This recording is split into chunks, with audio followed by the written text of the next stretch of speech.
So the next thing we're going to do is actually just install Genesis. And I have a site that I have created for the purpose of demonstrating this lesson. You can find that here on the Lesson 6 website. I should say the Lesson 6 slides. So all of these slides are available, via download, as well as the lecture notes for this class, and then the Lesson 6 website. There's also a Genesis starter guide that I'd like to draw your attention to. You can download this from their site, but I thought I would also place it here.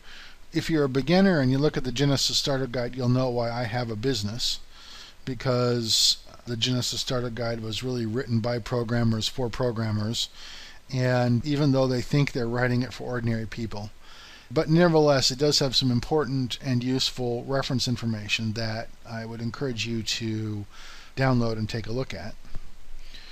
But we have here a fresh installation of WordPress with essentially no content in it.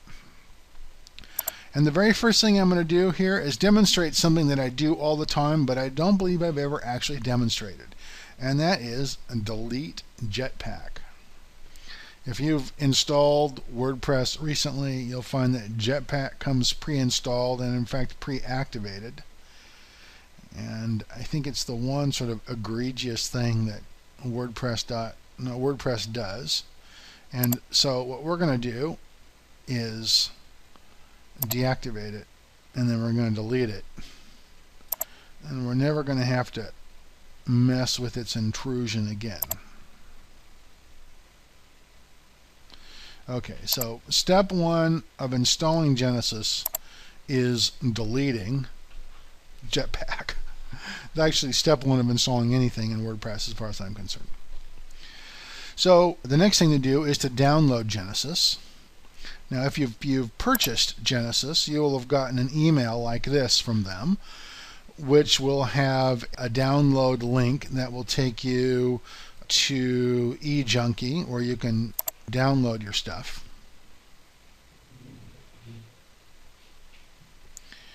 And once you're over here at eJunkie, you'll have this list of all the things that you've purchased. I purchased the Pro Plus all themes, so everything that StudioPress has and Genesis I have here. And you can just click on this to download it. Now I'm not going to click on it to download it because I can only do it 5 times. And I've already got it downloaded on my site, downloaded onto my computer, so I don't actually need to download it here. But this is what you would do, is you come over here and click on these links the first time to download them. And while you're here at this eJunkie page, I would like to make sure that you follow these directions so that you can set up your forum access. Because in order for you to really take advantage of the support that Genesis offers, you need to be able to access this forum. And the only way you're going to access the forum is if you follow these directions. So I encourage you to, once you've downloaded this stuff, to follow up and register with the StudioPress support forum, and then you can have the same access to the forum as everybody else. Okay, so we've downloaded it. And then when we've downloaded it, what we want to do is take that and put it inside of our local file structure. Now, if you've been following the lessons, that is, if you've looked at lessons 1 through 5, you'll see I teach a system for setting up a local file structure that mirrors your installation of WordPress. And one of the things that I recommend that you have in that is a section called Downloads. So here under my documents, I have my folder My Business Website someplace. My Business Website. Under My Business Website, I have the folder Downloads. And so I put the child theme and Genesis in that place so I can get at it whenever I want it, rather than just letting it randomly bounce around your computer. Okay, so we put it in the right spot once we've downloaded it. Then the next thing to do is to install it on the site. So here we are at SBYWH6, BYOBgenesis.com, under the themes section, and what we're going to do is install theme, and we're going to upload it and choose the file, and we'll choose the file from our location. So in my case, that was Documents, My Business Websites, Downloads, and we'll install Genesis. Install now and activate. It's really that simple, right? We now have Genesis installed. It's as simple as installing any other theme, and we're going to go take a look at the result now. So this is what the website looks like with Genesis, just right out of the box. No configuration, no menus, no nothing. It looks just like this. So you can see why, this is very much a blank canvas on which to build or add a child theme. Now we're going to take a look at the theme settings here for a few minutes. Once we've installed it, what we've got is this administrative menu here called Genesis, and under the administrative menu, the first setting is theme settings. Now there are a bunch of theme settings here. We're not going to talk about all of them this evening, but we are going to talk about a few key ones. One of them, I think maybe the most important one, is this enable automatic updates. And then you can also choose to include an email address here and with this notification. And then what will happen is, if you don't watch your websites very often, I'm in my website all day long every day, so this isn't useful to me, but if you don't watch your websites very often, you could say notify.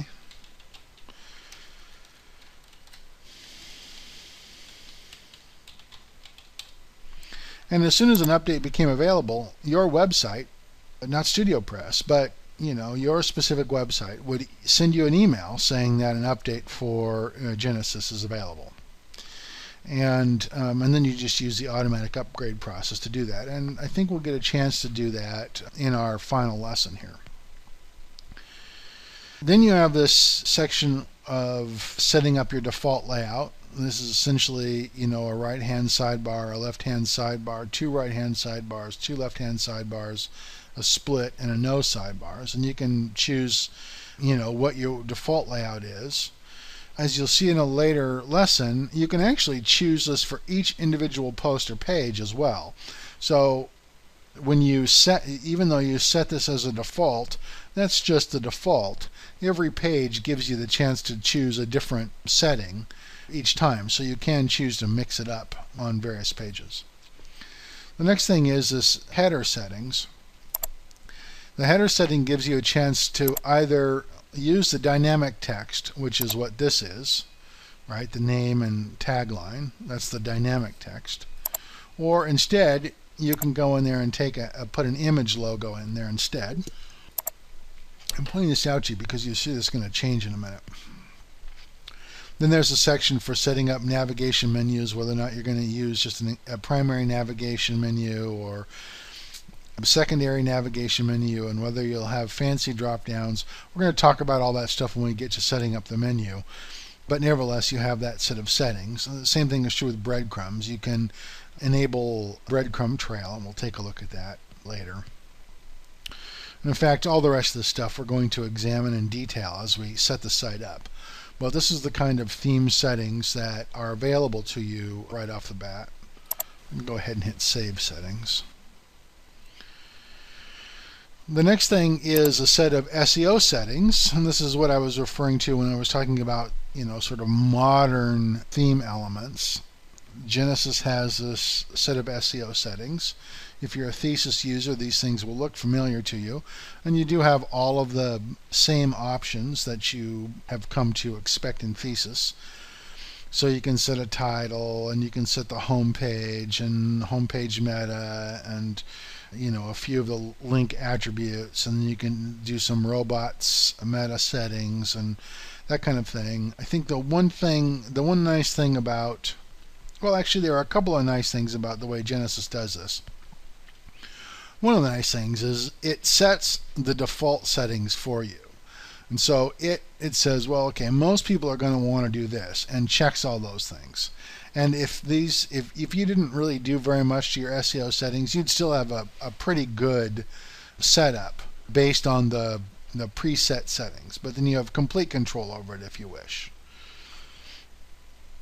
The other nice thing about the Genesis SEO settings is that they do play nicely with other SEO plugins. So if you want to use the Yoast SEO plugin, Genesis will just turn off its settings and won't use its settings, and will let you just use the Yoast SEO instead of using Genesis settings. Or if you're already using all-in-one SEO, then these SEO settings just are turned off for you while you have a plugin that takes over this responsibility. Now, since we're starting this thing from scratch, we're going to go ahead and use the Genesis SEO settings because I think it's useful to have it all in the theme rather than having a plugin to do it.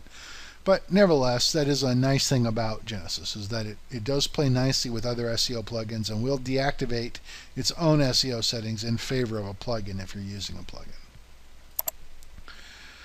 Secondly, or thirdly, look at the import-export settings. You can essentially export all of your theme and SEO settings into a special file that will be downloaded to your computer. And then if you ever need to reset those settings, all you have to do is upload, and it will restore all those settings for you. And then finally we have this README. Now, the README is essentially their help file. And if you don't really know where to go with setting something up, it can be useful for you to come over here to this README and take a look at it. It's not so useful actually in the bare Genesis version, but as soon as we add agency in, you'll see it changes and there's more information that may, give you a clue as to what to do next. But these are the typical Genesis settings once you've installed it.